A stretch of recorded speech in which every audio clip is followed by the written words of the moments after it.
Carolyn and welcome back to 5 Acres Honey Farm. Today I am going to be combining two colonies.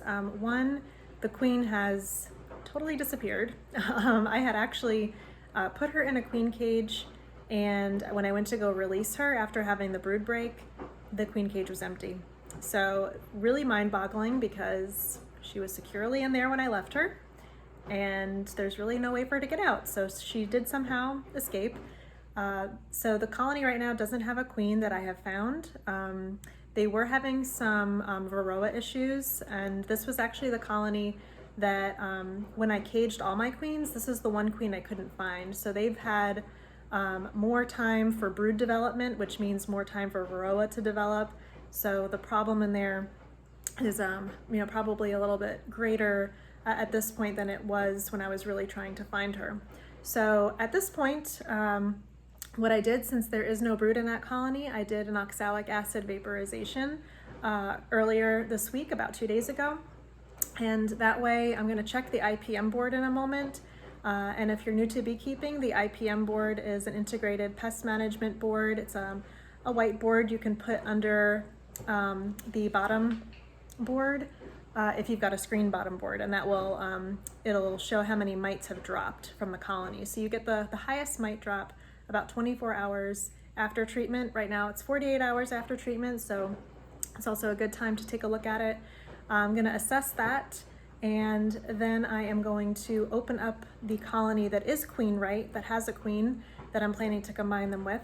And that particular colony is running semi-low on their food sources. So this colony that has no brood actually has a fair amount of capped honey and some open nectar in it too. So it'll be a good win-win for both. And hopefully at this point, I'm hoping in the next 2 days, I'll take another look at them and I'll consolidate some of the boxes because they don't really need so many. But for now, I want to make sure they all get, they all get combined. So the first thing that I do before I head out there, if you haven't combined a colony before, typically the method that you use is you take a piece of newspaper and you score it. You don't really want complete slits for the bees to get through, but you want to kind of create a little start for them to work with. And what that does is it allows each of the colonies to kind of smell each other and get familiar with each other's pheromones so that they're not going to immediately attack each other. And by the time they work their way through the newspaper, they should have accepted each other. And I've done this once before, maybe twice. And what's remarkable every time, and I hope I'll capture this when I do a follow-up on when they're combined, is that the bees eat all of the newspaper. And maybe they're not eating it, maybe that's not the right word, but they remove all of the newspaper. There's just nothing left. I don't know where it goes.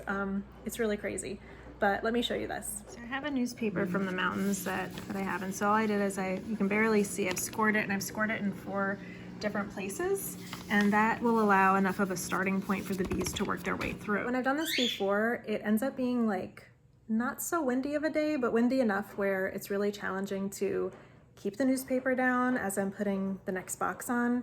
So what I'm going to do, just in the event that that this newspaper gets ripped while I'm out there, instead of having to walk all the way back to the house, I'm just going to bring an extra piece of newspaper with me, and that way if this gets a little torn before I use it, I don't need to come all the way back. Here are my lovely colonies. So this one right here is the one that does not have a queen, and that is the one on the other end I'm planning to combine it with. And I'm going to check the IPM board. Should be able to grab this. And I'm expecting to see a lot of mites if this was an effective treatment, and I am seeing a lot, quite a lot. And when it's this many, there's really no point in counting them. You can see them right there, and I guess with my glove here, it's making it out of focus. But you can see this is generally pretty conclusive that this was the problem with the colony and causing the problems that I was seeing in it before the queen disappeared. So now that all these mites are dead, I don't feel too much concern introducing this colony with the other, because You know, for all intents and purposes, they virtually have no mites left. I mean, there's I'm sure some that the treatment didn't get, but I'm gonna put this, what I'll do is I'll clean this off and sanitize it and store it later, but I just wanna get out of the way because this should be a fairly quick process. And one thing that I like to do before I do any hive inspections, and although I'm not inspecting today, I like to just check the entrance to make sure things are looking pretty good. So I'm using robbing screens on all my colonies right now because it is robbing season, and I have seen some hornets around. There is one colony that I ran out of robbing screens for, so this actually works out well because I'm going to use the screen, and this is the colony that I'll be combining with, and it seems like it's not focusing. But right now I have like those bottom entrances closed, and I'm only allowing them this top one. And something that I was doing this past week when I was inspecting is that while I'm inspecting, I open up all of the entrances, and that lets them like remove any dead bees that might be down there. And you can see I've got a feeder on this colony that they're not going to need it anymore, so I'll take that off too. So you know how I just said how I was planning ahead and taking the 2 pieces of newspaper with me so I wouldn't have to walk back to the house? Forgot both of them. Does that happen to you? Usually it's me forgetting my hive tool or my smoker. Okay, so I did go back to the house for the newspaper. But as I walked back to the apiary, I took a glance in the quail coop, and there's a snake with one of the new baby quail chicks dead. So I just secured all the chicks, and now I'm coming to get a cooler and something to contain it. I got the snake contained. I didn't get any footage of it in the coop, but for now, let's do this. So I got these boxes on. I needed my trusty little, see that? $3. I think I've highlighted this before, this little trusty stair thing I found at Restore. It's like perfectly measured and everything for here. Yeah, so I got the 3 boxes from the Queenless Colony on top. The newspaper set up, just making sure everything looks like it's good and aligned. The entrance is good. I'm going to leave the feeder there for the bees to crawl off of. There's no residual nectar on it. And see, I've got that extra that robbing screen I was able to put on this colony that was missing it. Just walked far out into the woods with the snake, and now it's like not wanting to leave this cooler. It's not working out the way I thought. So I might need my other hand to do this.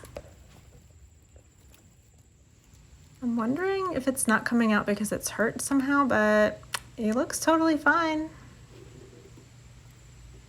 I don't know. I think I just need to turn the cooler around the other way. Not so fun.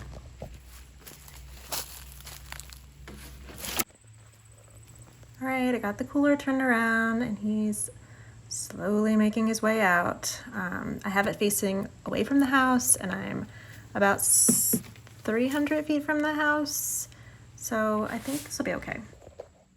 Yeah, that was not the lunch break I was expecting.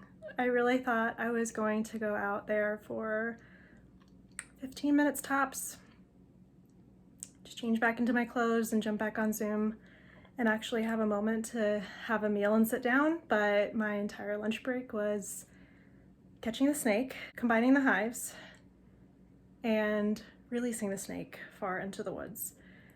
So now I need to get my bee clothes into the wash. Little tip that I learned a few years ago, if you are living in an area with a high tick population, regular laundry, like just washing your clothes and putting it through the dryer, is actually like not enough to kill the ticks, and they'll survive that.